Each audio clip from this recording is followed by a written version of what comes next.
Hey there, I'm Joe Carter.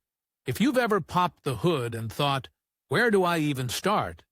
You're in good company. Around here, we take the mystery out of car repair, one fix at a time. Whether you're a beginner or just looking to sharpen your skills, there's something here for you. Don't forget to like the video and subscribe if you're into learning without the headaches. All right, that's enough from me. Let's get into it. The lubrication system, which uses a dry crankcase, is installed mainly on racing cars, but is also found on agricultural machinery, off-road vehicles and sports cars. Let's consider the principle of operation of this type of lubrication system, the device, as well as the advantages and disadvantages of its installation. Principle of operation. On engines with a conventional lubrication system, oil is taken through the oil receiver from the oil pan and pressurized into the oil channels.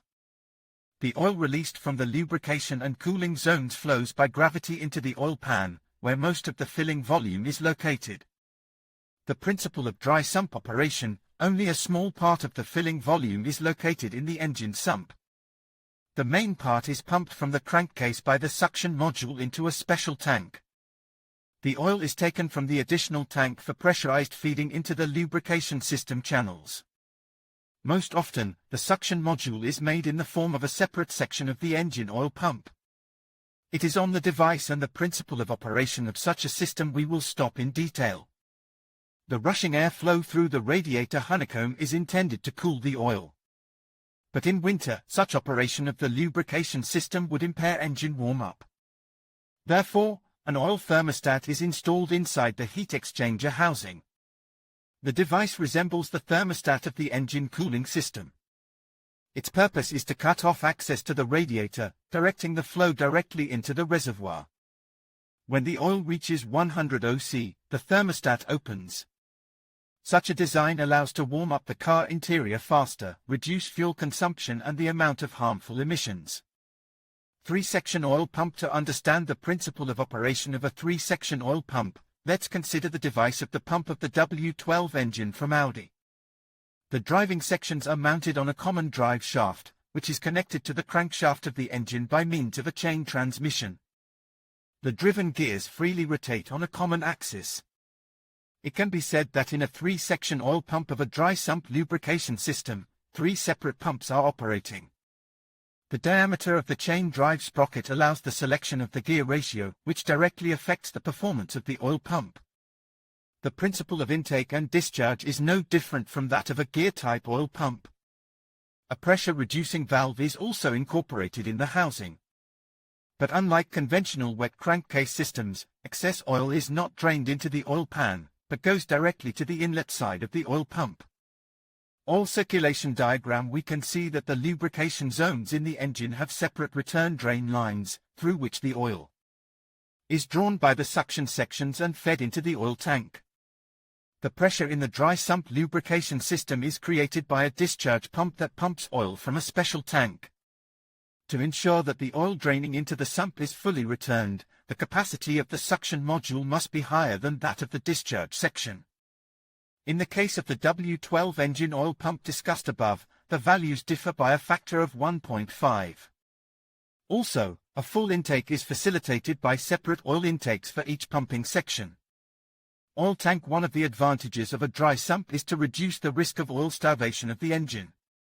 But in order to accomplish this, it is important that the pumping section draws oil from the tank without air bubbles. When the temperature rises and the engine oil is pumped in large quantities, it foams. Due to the decrease in density, the performance of the oil pump drops, which is fraught with a drop in pressure at the lubrication points and increased wear of the rubbing pairs. The Audi RS6 dry sump system uses a specially designed reservoir. Other features of the dry sump unit include the location of a dipstick, filler neck, level and temperature sensor in the oil reservoir body. Advantages of installation. If we compare the operation of a dry sump with a conventional lubrication system, we get the following. Advantages: significant reduction in the risk of oil starvation. Reduction of the vehicle's center of gravity. The oil reservoir reduces the size of the oil pan, so the engine can be lowered. Similar objectives are pursued when installing an opposed engine. More efficient cooling of the lubricant. In the case of a wet crankcase, the main filling volume is constantly in contact with the gases escaping into the crankcase and the oil circulates only in the heat-loaded lines. Also important is the increased filling volume, which allows for longer service intervals. In conclusion, the dry sump system is a sophisticated and efficient method of oil management that enhances engine performance and reliability. By separating the oil reservoir from the engine, it minimizes the risk of oil starvation during high-speed maneuvers and allows for better lubrication under extreme conditions. This system not only improves engine longevity but also contributes to a lower center of gravity, enhancing overall vehicle handling. Understanding how the dry sump system works can provide valuable insights into the engineering behind high-performance vehicles and the importance of effective lubrication in automotive design. Thank you for watching, and we hope you gained a deeper appreciation for this essential technology.